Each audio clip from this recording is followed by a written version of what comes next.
vamos a presentar el informe de estabilidad financiera.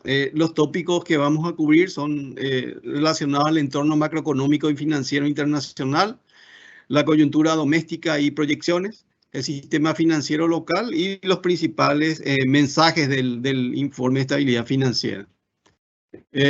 Empezamos diciendo que desde el último IEF, la nueva ola de contagios con picos a inicio del 2022 tuvo una menor duración y en general no condujo a confinamientos estrictos, salvo en China. Justamente acá podemos ver un grupo de países, justamente donde vemos olas de contagio bastante importantes, eran bastante superiores, digamos, a las olas que habíamos visto, digamos, en periodos anteriores, pero la característica principal, digamos, de estos niveles de contagio, principalmente debido a la variable Omicron, ha sido que fueron mucho menos letales que las otras variantes y también las olas, digamos, tuvieron una duración mucho menor.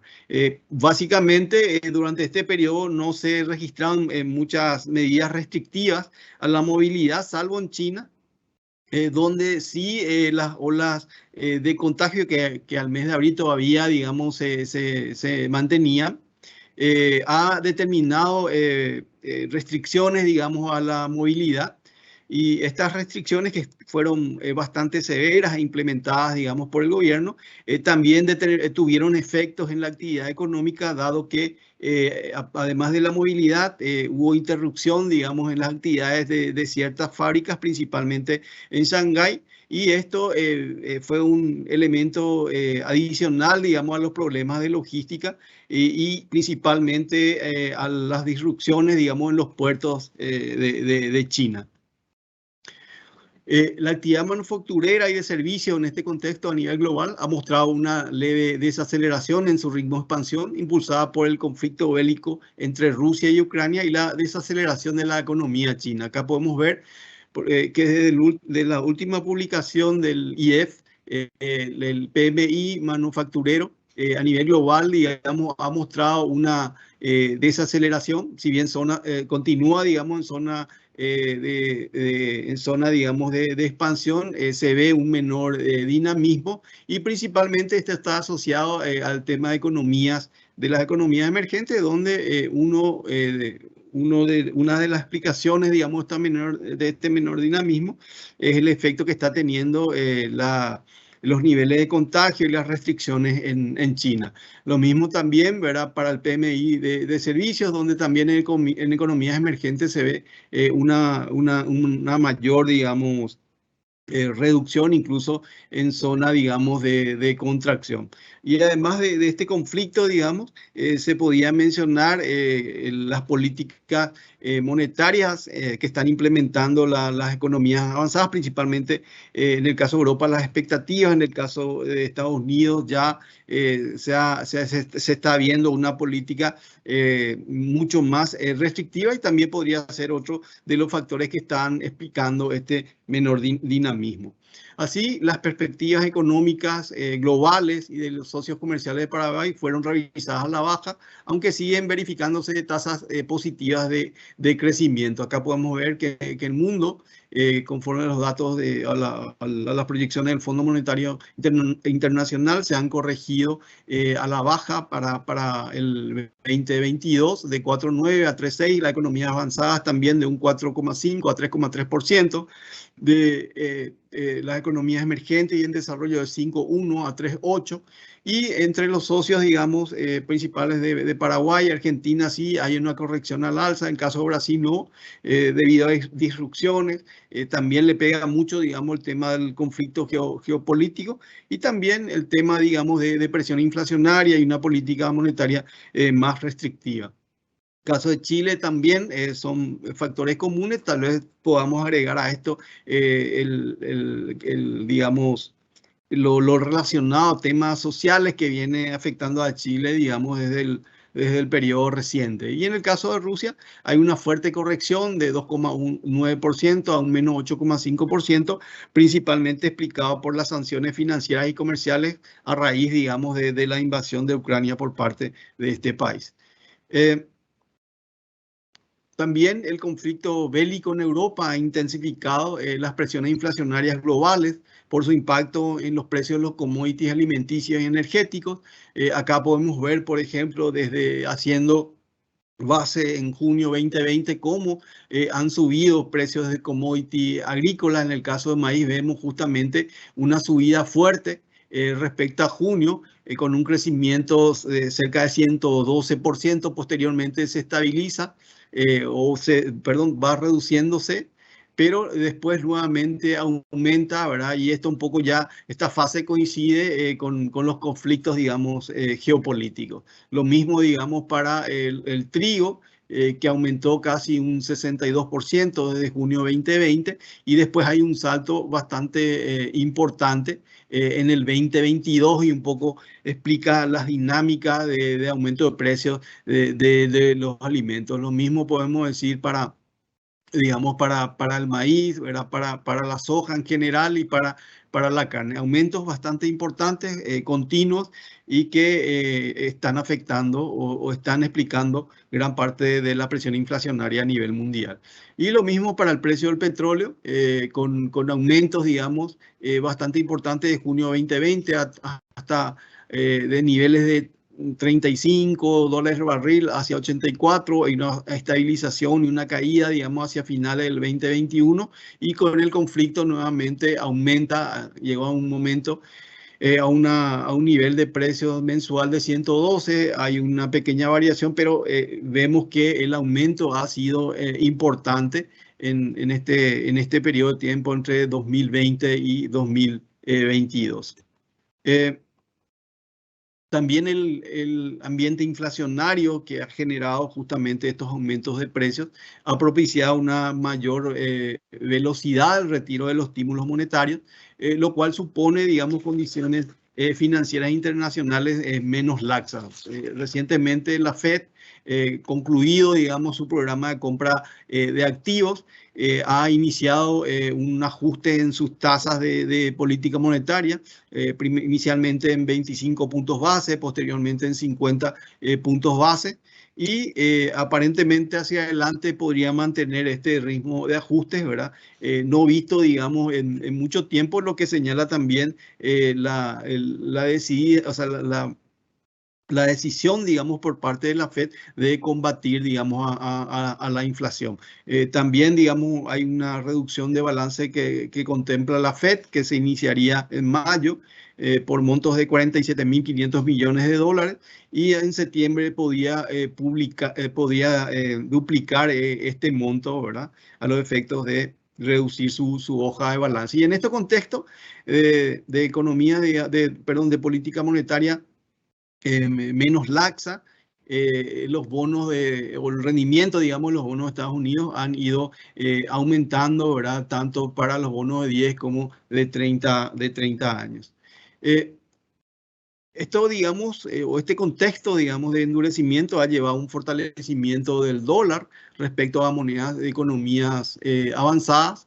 Justamente podemos ver esa apreciación del dólar en el periodo reciente, y también un incremento moderado del ENVI en diversos países de la región. Respecto, digamos, al último IES, la mayor parte de los países, digamos, muestra un nivel de ENVI un poco mayor, salvo la economía brasilera. Y este proceso de endurecimiento probablemente lleve, digamos, una mayor percepción de riesgo para las economías emergentes, digamos, por parte de los inversionistas, y en especial aquellos países que tienen, digamos, un alto endeudamiento en dólar y cuentas fiscales, digamos, deterioradas.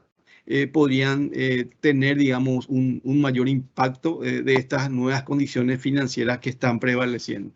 En conclusión, ¿verdad? Lo que podemos ver, que el escenario relevante internacional para Paraguay podemos decir que es menos favorable respecto a la última publicación del IED que habíamos realizado. A continuación voy a desarrollar los otros bloques de la presentación.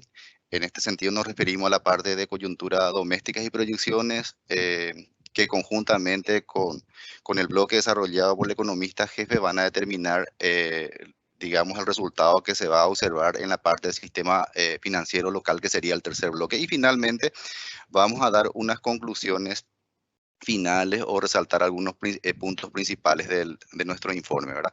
En este sentido, en la coyuntura doméstica tenemos que tener en cuenta que fue afectada por los eventos recientemente señalados, con el agravante de que tuvimos una de las peores sequías históricamente registrada en Paraguay, y que ha condicionado el desempeño de nuestros principales indicadores de actividad económica. En este sentido, se observa que nuestro indicador adelantado del IMAE venía ya registrando un periodo de desaceleración luego de una fuerte recuperación del año pasado, y en marzo de este año registramos una caída interanual del 4,1%.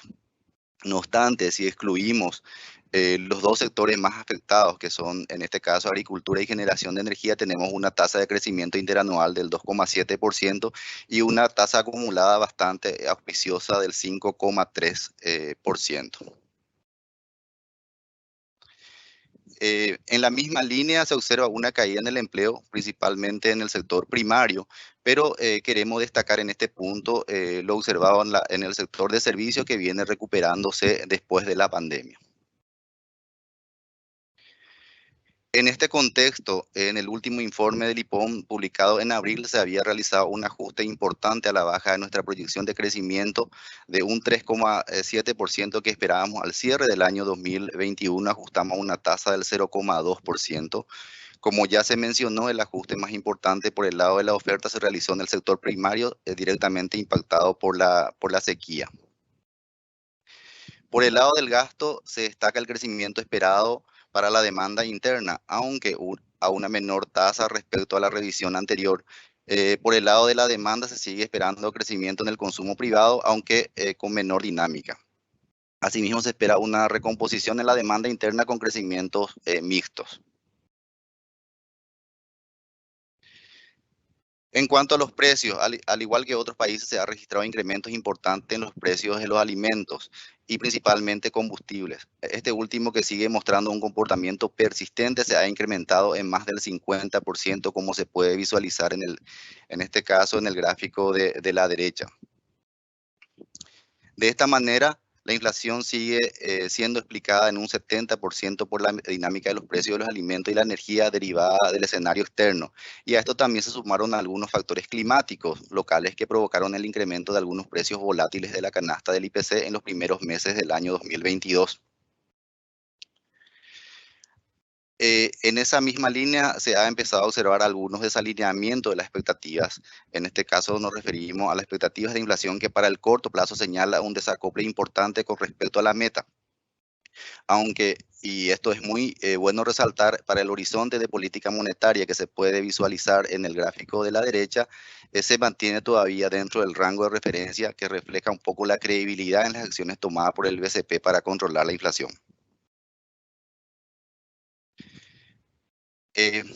Siguiendo con esto, el Banco Central ha reaccionado en línea al desempeño de los precios, y recordemos que el incremento acumulado de la tasa de política monetaria desde agosto del año pasado alcanza 650 puntos básicos en el ajuste registrado recientemente en mayo.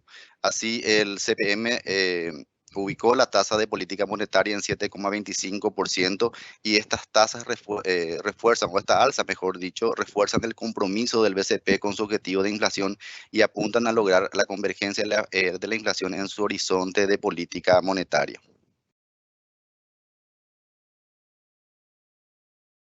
Finalmente, como mencioné, en vista a lo que mencionamos rápidamente con respecto a la parte del sector internacional y el bloque local, vamos a ver cómo esta coyuntura, digamos, o influye en el desempeño del sistema financiero en general. Entonces, en este sentido, vemos que la tasa de interés del sistema financiero vienen reaccionando al incremento de la tasa de política monetaria, especialmente las tasas activas de corto plazo como las de consumo, que en efecto se observa por ahora un mayor incremento en las tasas activas que las pasivas, y con ello el spread de tasa de moneda nacional se ha ampliado recientemente, aunque no en forma considerable. Es bueno remarcar en este punto que son las tasas de corto plazo, consumo y tarjeta principalmente, aunque esta última está acotada por ley, fueron las que han reaccionado al ajuste de política monetaria, pero las que son de más de largo plazo, por ejemplo, inversiones de desarrollo e incluso comercial, no se han ajustado en forma considerable. En línea también los activos del sistema financiero que representan a marzo el 66,3% del PIB vienen creciendo a una tasa del 9,9% interanual y el motor de este crecimiento constituye la evolución del crédito con una incidencia de 9,6 puntos porcentuales y que representa su principal componente ya que esta representa el 64,5% del total de activos del sistema financiero. Se observa una disminución de Banco Central, que es básicamente liquidez del sistema en el BCP, encaje y FPD. La incidencia de inversiones en valores, letras, que en este caso muestra una mayor incidencia. Asimismo, otras inversiones, títulos de renta fija emitidos por el sector privado también incidió en el crecimiento del activo. Por otro lado, la disponibilidad de cajas y otros bancos con la cancelación de las medidas excepcionales inciden negativamente en el comportamiento de los activos del sistema financiero. Por su parte, los pasivos del sistema financiero, que en conjunto también representa en marzo el 57,8% del PIB, viene creciendo también a una tasa del 9,9% interanual. El mayor componente de los pasivos del sistema financiero, que son los depósitos, en este caso representa o tiene un peso del 82,2% del total. Y tuvo una incidencia en este crecimiento en 6,7 puntos porcentuales. También muestran mayor incidencia en este crecimiento otros pasivos, obligaciones con el fisco, básicamente representa esto, y dividendos a pagar y obligaciones varias. Otras entidades que son préstamos directos en el mercado local y extranjero y otros valores emitidos que son los bonos subordinados, entre otros. En lo que respecta a la calidad de la cartera, la morosidad total se mantiene acotada y se ubica por debajo de los niveles observados en los 3 primeros trimestres del año 2021, aunque se incrementó levemente respecto al cierre del año. Desglosando por monedas, en moneda extranjera la morosidad se mantiene en niveles muy bajos y en moneda nacional se observa una mayor tasa de morosidad, aunque hay que resaltar que los créditos destinados al consumo, que son por naturaleza más riesgosas, tienen una participación importante dentro de la cartera total en moneda nacional y de ahí que en el agregado al menos se observa una mayor tasa de morosidad en el sistema.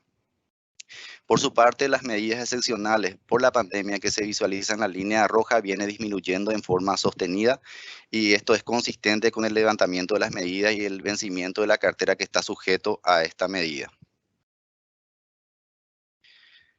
Un factor muy importante para resaltar en este caso es la que se refiere a previsiones, que aún con tasa de morosidad baja, las previsiones superan con holgura a la cartera morosa y esto genera un importante colchón para cubrir la cartera comprometida en caso de que se materialicen los riesgos. En línea con la evolución del crédito y la tasa de interés, la rentabilidad viene recuperando su nivel, aunque todavía se muestra por debajo de los niveles observados antes de la pandemia. Por su parte, la solvencia se mantiene con holgura por sobre los límites más estresados establecidos en nuestras normativas. Por el lado de los destinos del crédito, en este caso hogares y empresas, se observa una mayor aceleración, 17,3% interanual en el caso del endeudamiento de los hogares, aunque hay que resaltar que la deuda de los hogares en el país representan apenas 7,3% del PIB y se ubica muy por debajo de lo observado en otros países que en promedio alcanza una tasa del 23,3% del PIB. La principal incidencia en la tasa de crecimiento de los hogares representan los créditos destinados a consumo y en menor medida los que corresponden a vivienda. Y a pesar de este fuerte dinamismo que estamos viendo en los créditos destinados a hogares, estamos viendo que la tasa de morosidad no se ha acelerado, incluso ha mejorado en el margen. Por su parte, las deudas de las empresas, que representan 29% del PIB, también muestran un comportamiento dinámico. En este caso, crece a una tasa del 9,6% interanual y en moneda extranjera 15,8%. En moneda nacional, las mayores incidencias en este crecimiento fueron agricultura, servicios, industrias manufactureras y comercio al por mayor, y en moneda extranjera tuvieron mayor incidencia ganadería, ventas y reparación de vehículos, industrias manufactureras, entre otros. Si bien es cierto, los créditos corporativos vienen aumentando, en términos comparativos se ubica todavía, como ya mencionamos también el caso de la deuda de los hogares, en promedio por debajo o muy por debajo del promedio regional. En este caso, el promedio regional alcanza 44,6%. Y la morosidad en los créditos corporativos se mantiene bastante acotada, bastante baja, aunque se observa algunos incrementos, sobre todo en los préstamos destinados al comercio al por menor.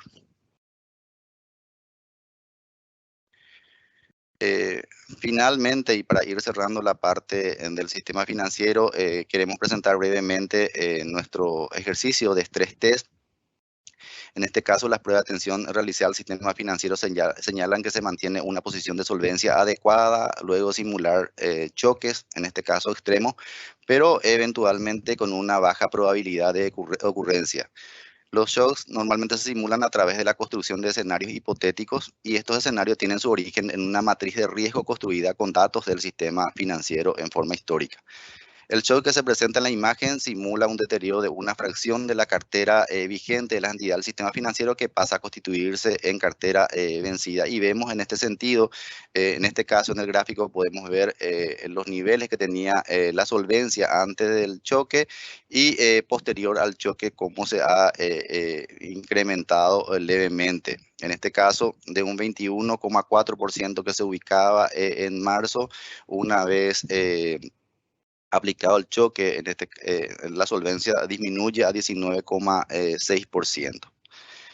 En el caso de un choque del riesgo de crédito en la morosidad, vemos también de que aumenta considerablemente. Teníamos una tasa de morosidad de 3,1% en marzo, y con el choque vemos que la tasa de morosidad se ubicaría, en caso de que se dé esto, en 10,9%. Pero lo importante ahí, que incluso con estas variaciones, la solvencia se mantiene todavía muy por encima de lo que exige nuestras normativas, y que refleja un poco la solvencia, la solidez del sistema financiero en general.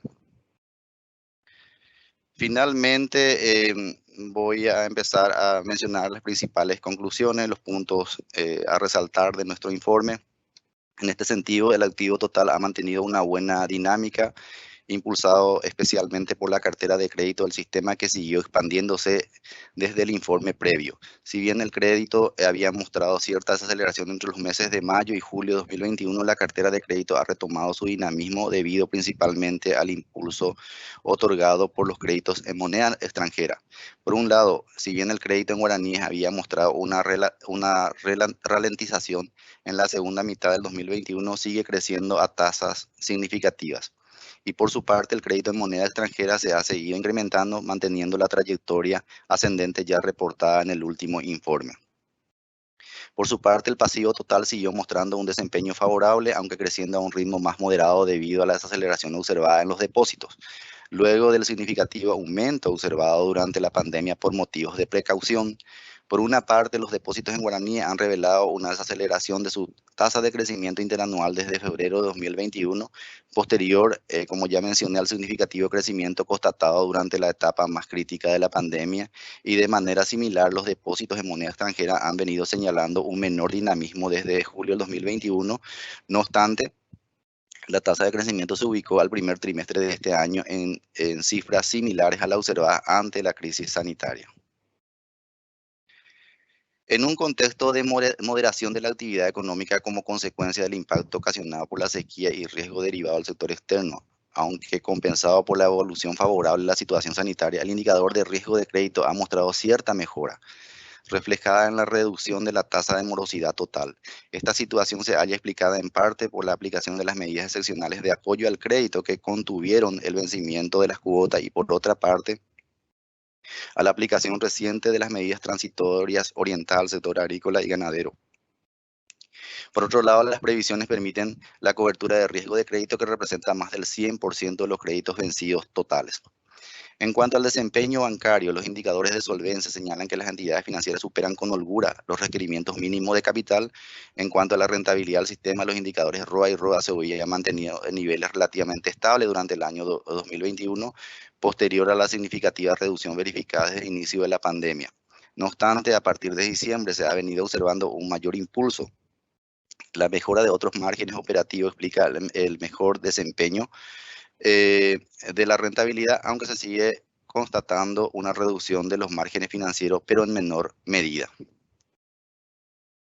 En cuanto a los usuarios del crédito, la deuda de los hogares y de las empresas han seguido creciendo desde el último informe, como ya habíamos señalado, aunque se mantiene en niveles bajos al comparar con otros países de la región. En ambos grupos, la calidad del crédito ha mejorado ligeramente desde el último reporte, relacionado por un lado con una cierta recuperación de la capacidad de pago de los hogares y por otra parte con la aplicación de las medidas transitorias de apoyo a sectores afectados por la sequía que interrumpieron el cómputo de la mora a través de la renegociación de la deuda, especialmente a empresas relacionadas a la agricultura y la ganadería. Las pruebas de tensión realizadas al sistema financiero, compuesto por bancos y empresas financieras, señalan que se mantiene una posición de solvencia adecuada luego de simular choques extremos, aunque con una baja probabilidad de ocurrencia, como ya mencioné. Eso sería toda la presentación y estamos atentos a las preguntas.